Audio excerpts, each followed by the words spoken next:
Yaqin o'rtog'ingiz yoki tanishingiz oldingizga keldi. O'rtoq, bilasan, rasmiy ishda ishlamayman, seni oyligingga kredit olib turaylik. Pul juda ham zarur.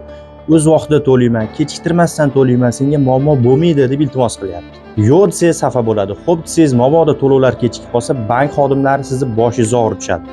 Bu holatda nima qilish kerak? Ikkala tomon ham rozi bo'lish uchun bitta yechim bor.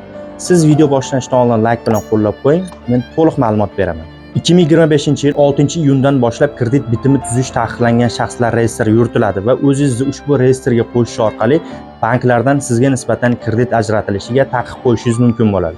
Agar qaysidir firibgar qanaqadir yo'lni qilib sizning nomingizga qaysidir bankdan kredit olsa, aynan o'sha bank ma'muriy javobgarlikka tortiladi va istalgan paytda siz ushbu taqiqni yana qaytib olib tashlasangiz bo'ladi.